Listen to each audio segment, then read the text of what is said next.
A Jewish man was gunned down by Arab terrorists tonight in Israel. The incident occurred outside of the small village Chavat Gilad in the Shomron. The terror victim is Rabbi Raziel Shevach, a father of 6. Immediately after sustaining his wounds, Shevach initiated a call to Magen David Adom, himself a volunteer for the organization, screaming, "My friends, Yerubi, Yerubi, I've been shot, I'm near Chavat Gilad." Here's how that sounded. Yerubi, Yerubi, nilad Chavat Gilad. Yerubi, Yerubi, nilad Chavat Gilad. Moments later, Raziel's wife, expecting him home, initiated a call to Raziel asking why he's being delayed. Raziel told her, "Yerubi, I've been shot. Ani ohev otach me'od. I love you very much." Those were Raziel's final words to his wife. The wife acted immediately and threw out a WhatsApp message to the entire emergency response team of the town. Looking at that message, we see the arrow pointing to her name, Yael Shevach, and the next 4 lines she writes, "Yaru Raziel b'knisa lechava." Raziel has been shot at the entrance to the village. Misha mi yachol la'anot. Who is there? Who can answer the call? Hatzilu, help. And the lines further down are friends responding to the call. Behind me is the funeral procession underway, but here we want to take a glimpse into who he was, Raziel Shevach. Who was this character, this special personality? My son, Yehuda Gordon, is his next-door neighbor and his friend of many years, and I called Yehuda last night, hours after the murder, to ask him about Raziel Shevach. Raziel Shevach is a special guy. He really loves the Torah. He is a rabbi here. He gave us a shiurei Torah, shochet, and immoral that he do all the time. Every week he have a bris that he do. A lot of people love him. He really happy guy. Now he learn to dayanut. To be a dayan, he learn choshen mishpat. He loves the kids here in Chavat Gilad. He study him in every Shabbat shiur Torah. So he would give classes to the children in Chavat Gilad? Yeah.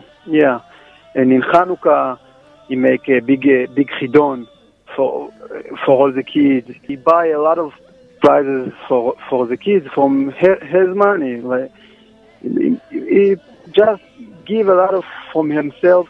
Give all the time, happy all the time. His life is really busy and really happy. He give every Shabbos Dvar Torah in Erev Shabbos in the synagogue.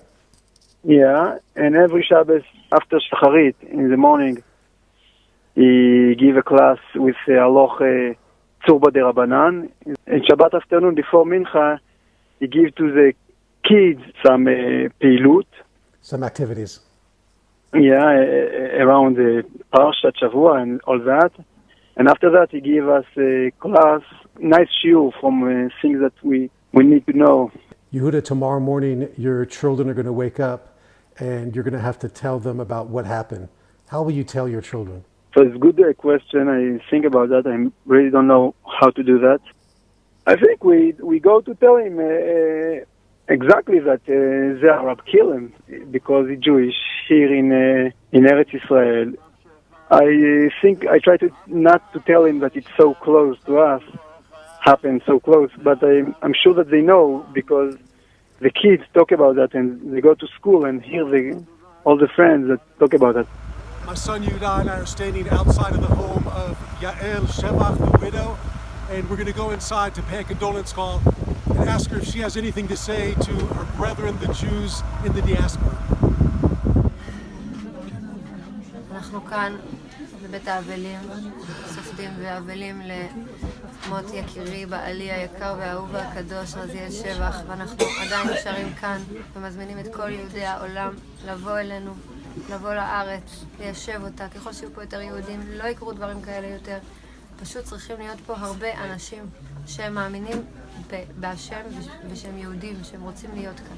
אני ממש מזמינה את כולם לפה. That was truly an amazing moment to see Yael rise above her personal tragedy hours after she buried her husband and issue a call to her brethren overseas to make Aliyah to Israel and strengthen the land of Israel.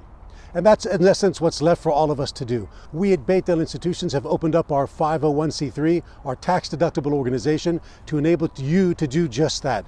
Part of the money that comes in through this website that we've set up, Hug The Hava, which means hug, embrace Chavat Gilad, her hometown. Part of that money will go to Yael. Yael receives substantial government support, being a family of a victim of terror. However, that money takes a long while before it kicks in. So we'll all come together to provide her some initial support at this hour of loss, this hour of sorrow. And part of the money will go to construction in the Shomron to make a seal of permanence of our presence there.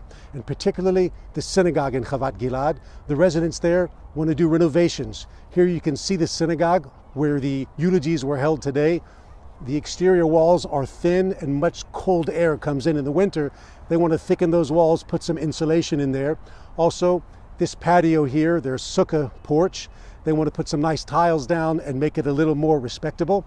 They want to add a new door to the synagogue, which you can see here, and also the interior. They want to redo the walls, they want to get some nicer furniture, and they want to do new windows. So go today to hugthehava.com to send a virtual hug and strengthen Yael, comfort her, strengthen Chavat Gilad, and strengthen the land of Israel. We can do this together. Chazak ve'ematz.